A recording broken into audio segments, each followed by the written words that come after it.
Nicaragua have just announced that they have resumed diplomatic relations. This came after Nicaragua announced it broke diplomatic ties with Taiwan, saying it recognizes the One China principle. A joint communique signed Friday morning local time says the decision is in keeping with the interest and desire of the two peoples. The communique also says the two governments agreed to develop friendly ties on the basis of several principles, including mutual respect for sovereignty and territorial integrity. Now, for more on this major development, let's cross live to our reporter Lu Siray in Beijing. Siray, you've been following this very closely. Tell us more about this major development. So the Chinese and Nicaraguan government delegations have held talks in Tianjin today, and during the same meeting they have also signed the joint communique on the resumption of diplomatic relations between the People's Republic of China and the Republic of Nicaragua. And the two governments announced they will re-establish diplomatic relations. In fact, back in the 1990s, China has severed those relations when Nicaragua recognized with the Taiwan region. On Thursday, Nicaraguan government announced it was breaking diplomatic relations with Taiwan and ceasing any contact or official relationship. Managua declared it recognized that in the world there is only one single China, and it says the People's Republic of China is the only legitimate government that represents all of China, and Taiwan is inalienable part of the Chinese territory. And China says Nicaragua's decision represents the general trend of development. China is also willing to develop friendly relations with Nicaragua on the basis of 5 principles of peaceful coexistence.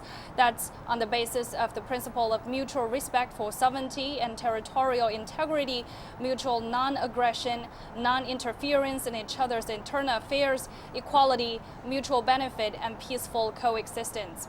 And Nicaraguan's decision came in the middle of increasing tension between China and its Taiwan region. And Chinese officials say the fundamental reason for the cross-strait tension is that the Democratic Progressive Party is attempting to rely on the U.S. for independence, while some U.S. politicians intend to use Taiwan to contain China. And officials say the settlement of the Taiwan question is entirely China's own affair and brooks no outside interference. And they're also calling on the U.S. to adhere to the One China principle and stop sending wrong signals to separatist forces. And Chinese officials also say that Chinese mainland will take resolute measures if separatist forces cross the red line in Taiwan. Pandeng. Thank you very much. Our reporter Lu Siray in Beijing. Now, for more insight, let's talk to Professor Jiang Shixue from Shanghai University. He's an expert in Latin American studies.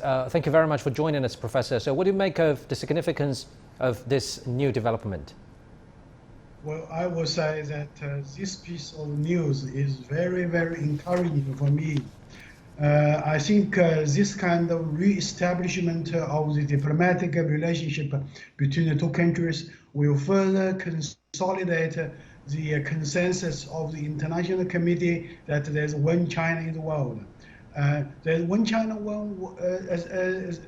so there's only one China in the world. It's a kind of the so-called principle. The government of the People's Republic of China is the sole legal government representing the whole of China, and Taiwan is an inalienable part of China's territory. The one China principle is a widely recognized norm in international relations and a common consensus of the international community, serving as a political foundation for China to develop the so-called friendly bilateral relationship with other countries. And I believe in the future, the bilateral relationship between China and Nicaragua will continue to move forward in many areas. Thank you very much, Professor Jiang Shixue in Beijing.